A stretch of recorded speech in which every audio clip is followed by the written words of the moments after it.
Welcome to the Latino podcast, where we discuss the intersection of law and our Latino communities with legal, political, and community leaders and visionaries. Let's get started. Hey, Sean Gomez, everyone. Welcome to this edition of the Latino podcast, where we have guests on and we discuss the relationship between the law and the Latino communities. We invite on leaders in law, lawyers, judges, legislators, and activists to join us for, a little bit of their background, a little bit where they come from, a little bit of their values, and then to talk about this relationship between the law and our Latino communities. This edition of the Latino podcast is brought to you by your sponsor, Gomez Trial Attorneys, one of our nation's largest Latino-founded personal injury, employment, and consumer rights law firms. I want to turn it over now to my co-host and another lawyer here at the firm, Jessica Lujan. She in turn will introduce today's guest host and our amazing special guest. So take it away, Jessica. Thank you. I don't know about all that, John, but it's a pleasure to be with you again. I know we met earlier in the first podcast, so thank you, John. It's such a pleasure. And I have the pleasure of introducing you to my co-host today, Agustin Peña. He is the president of the San Diego La Raza Lawyers Association, and it's just very fitting to have him help me co-host this amazing episode today. So, Agustin, why don't you introduce yourself and maybe introduce our special guest? Thank you. Good afternoon, everybody. Good afternoon, Ms. Huerta. My name is Agustin Peña. I am the current president of San Diego La Raza Lawyers, and I, ladies and gentlemen, have the laboring oar of introducing the one and only Ms. Dolores Huerta, who really needs no introduction. So, Dolores Huerta, as we all know, is a trailblazer in the Latino community. She is a pillar. She is a fixture and has been so for decades. She co-founded the United Farm Workers Association with Cesar Chavez. She organized the Delano grape strike in 1965. And since then, she has been a trendsetter. She has been an advocate and an activist in education and equal rights and voting. And what else can I say? I can keep going on for hours and hours about the wonderful, incredible work that Ms. Dolores Huerta has done. But who better to talk about all those things but Ms. Dolores Huerta herself? Please, ladies and gentlemen, welcome her with a warm applause, Dolores Huerta. And Ms. Huerta, let's just start from the beginning. Can you tell us a little bit about where you're from? I'm from the Southwest. Obviously, that's been very important for me, growing as a Latina, moving from El Paso, Ciudad Juarez to now San Diego. So tell us about where you're from and how did that shape you and your activism? Well, not too far away from you. I was actually born in New Mexico, right, in a coal mining town in northern New Mexico, and lived in New Mexico till I was about 6 years old, almost 7, and then moved to California. My parents divorced, and my mother brought us to California. Then I was raised in Stockton, California. Stockton is between Sacramento and San Francisco. And then from Stockton, I moved to Delano when we started the Farm Workers Union back in 63, 64. Awesome. Interesting. So Southwest and then California. I love that. Agustin, do you have any questions for Ms. Huerta? Where do I start? Where do I begin? So many different things. We're going to share time. So. Along the way, Ms. Huerta, I imagine there have been a lot of inspirations, a lot of things along your trajectory. Can you pinpoint one person, one incident, or something that really ignited that fire in you to become the amazing advocate that you would eventually become? Was there something or somebody that really inspired that? Well, I think Ms. Lujan will agree with me on this because the Southwest of the United States of America, the New Mexico, the Texas area, I think parts of Arizona, there was this tradition, at least in New Mexico, the devotion to St. Francis of Xavier, St. Francis of Assisi, about that you had to help people, that you have an obligation to help people. If you see someone that needs help, and if there's any way that you can possibly help them, that you have an obligation to do so, even if they don't ask you. And the other thing behind that is that not to expect any kind of compensation or reward or even gratitude, that you do this just for the act of being able to make somebody's life better. And I think that is kind of the philosophy that our family grew up with, that my mother always taught us as kids, And so you always have that already implanted in your brain, and in your conscience, that this is what you're supposed to do. I love that. Yeah. It's very interesting. My dad's actually a deacon in the Catholic Church, so I grew up Catholic around those Catholic principles as well. And not just Catholic, but it's, do unto others as you would have them do. And then at the same time, just help others in need. So I love that. Very, very interesting. So along with that, growing up in the Southwest, I know for me personally, a lot of times I feel I was blinded to a lot of discrimination and racism because I just grew up in an environment where everybody looked like me. And it wasn't until I ended up in Indiana for college that someone told me, they said, "You're Mexican? You don't look Mexican. You don't look like all the Mexican." And I was like, what does that mean?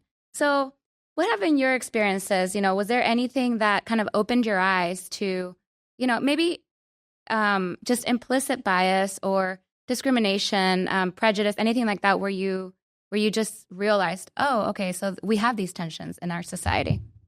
Yeah, I think the discrimination hit me hard when I was in high school because our teachers were some of the teachers were so racist. And I was denied opportunities that were given to other students because I happened to be a Latina. And also them trying to use me as a Latina, and that was very, very hurtful. I recently it's going to do this is going to come out on CBS, but they wanted to focus on the fact that one of my teachers, my English teacher, accused me of plagiarism because I got straight A's on all my papers, on all my term papers, and then she said, "Well, somebody else must be writing your papers," and that was crushing to me because I spent so much time.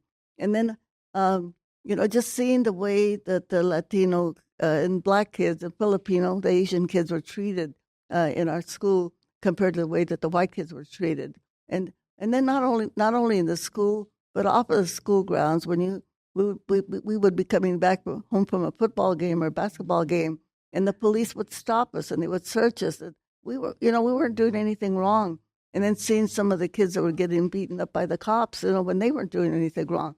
So then it hits you full force that you are being treated differently because you happen to be a Latino. Yeah, it's very unfortunate to hear, and it's something that we see, we hear about this, we read this in articles and books all too often, and to meet somebody who's gone through these injustices is it's unbelievable to hear these things. And my next question is a little bit about what you mentioned earlier. You were raised in a house of principles of altruism and helping people, not expecting anything in return. My question to you is, with all these injustices that you were not only witnessing, but going through yourself, you could have reacted a number of ways. You could have lashed out. You could have done so many things, but you chose to advocate. You chose a path of justice.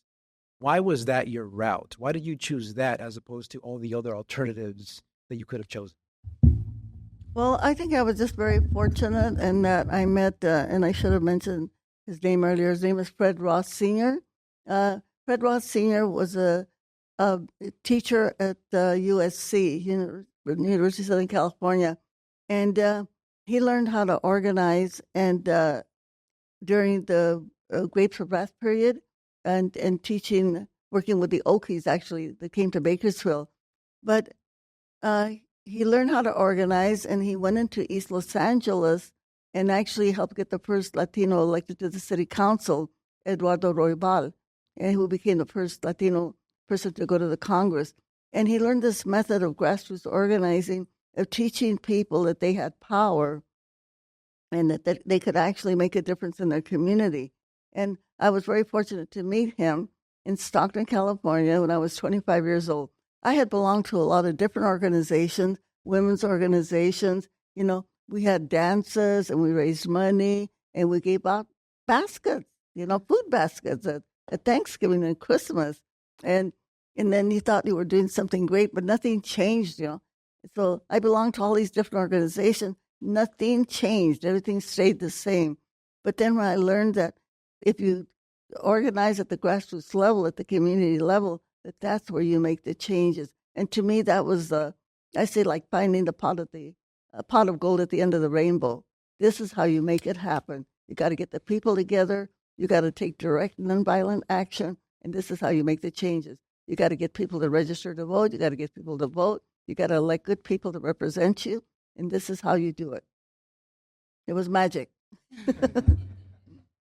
Thank you for that. And speaking of grassroots, I mean, that's one of the purposes of just spreading information and podcasts and just trying to communicate to others. So in the room, we have young professionals, we have, the future, we have law students, we have we have attorneys, just people who are trying to make a difference, who care about the community of San Diego.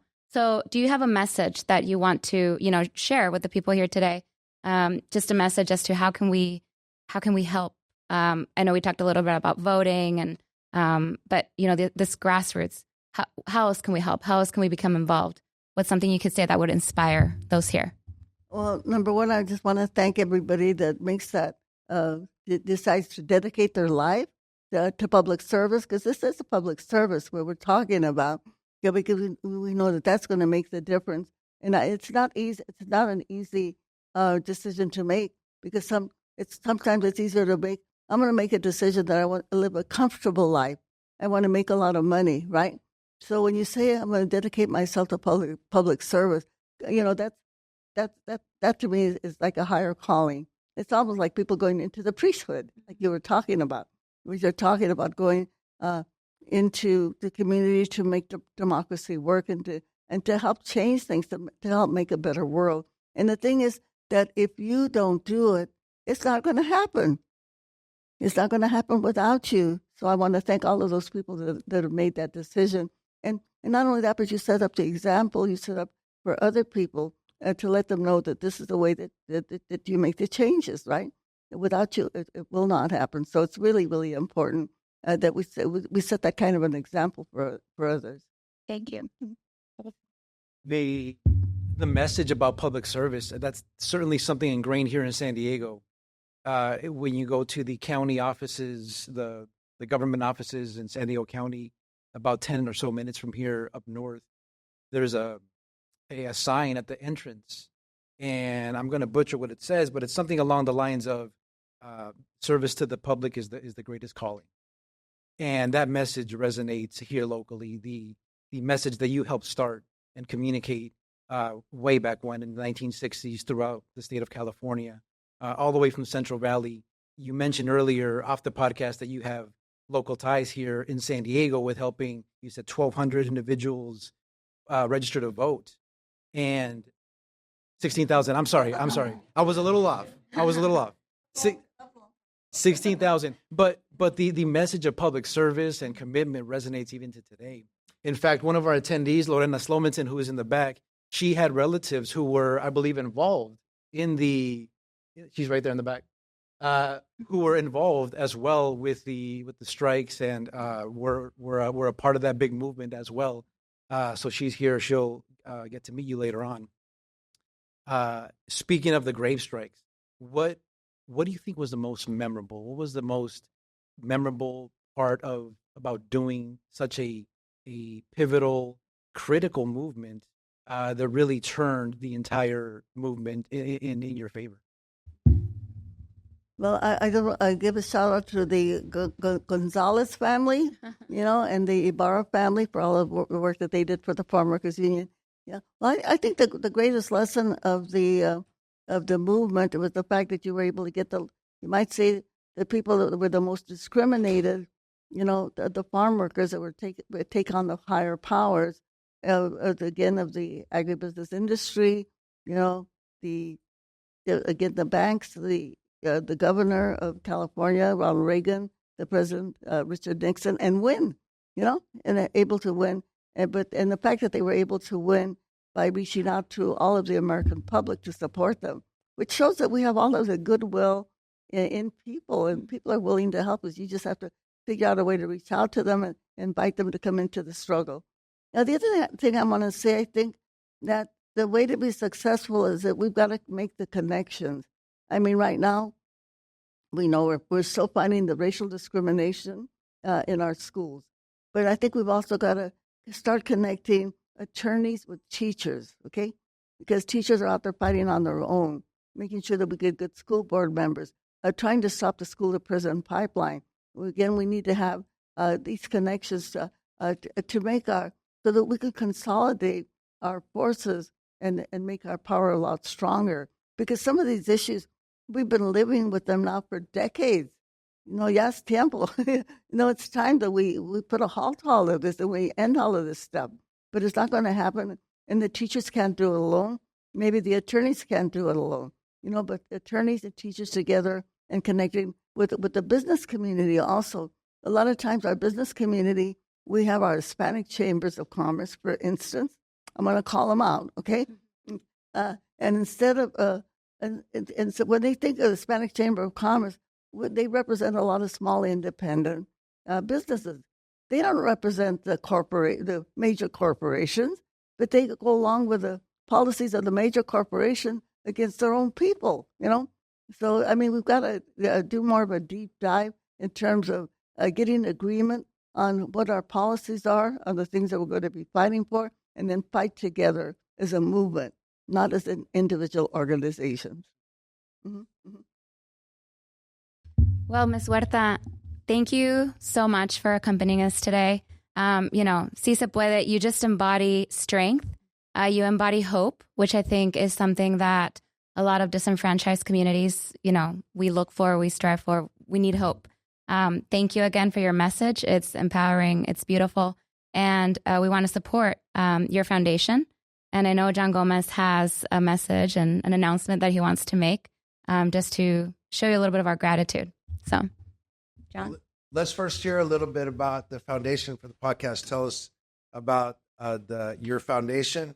I know we can find you at doloreshuerta.org, but tell us about the great work that you do. Well, we're working primarily in the Central Valley of California, where all the food comes from everybody, okay? Remember the people that feed you, and trying to empower those communities to make sure we have a better education for all of our kids, just stopping the school-to-prison pipeline for one of them, one of the things that we're working on, to make sure that we have better health again, for the people in the Central Valley, because they are exposed to pesticides, bad air pollution, the heat, et cetera, et cetera. You might say we have the worst health attributes that you can imagine, and we're trying to change that. But again, the people are the ones that are fighting to make this happen for themselves. Again, and we need your help to support them so that they can make things a lot better in their community. Because they're doing the work out there, and we just need your support to help them. Well, that's amazing work. Thank you so much, Ms. Huerta. I want to thank our amazing co-hosts, Jessica Lujan and Agustin Peña. On behalf of, I want to announce a donation on behalf of the Latino podcast, and we're going to do it jointly. It's going to be a donation on behalf of the Latino podcast, the San Diego La Raza Lawyers Association, and Gomez Trial Attorneys. We're going to donate $10,000 to help you continue the great work that you're doing.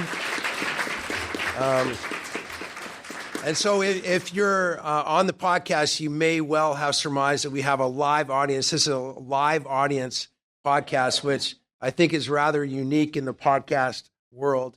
And so it's been a great treat. For those of you who are not here and listening, you may care to know that, we're sitting here. We have maybe, 80, 100 people here, all really committed to activism, all committed to improving our communities. Some of us gathered for lunch before. We heard comments from Ms. Huerta to the audience as a whole. We did this live podcast, and then some of us are going to break and have refreshments and commune and get to know each other and pledge, a continued fight for these very important issues that you identified out here in the courtyard. And so this concludes this episode of the Latino.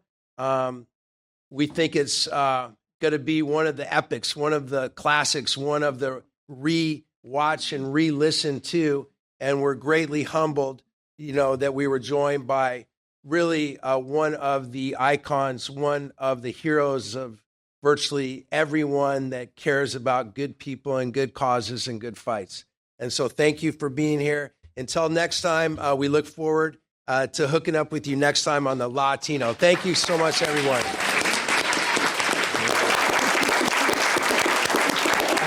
You want to break them?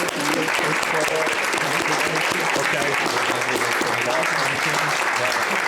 Right here. I'm going to take a photo. I'll take a couple photos with it. I would do for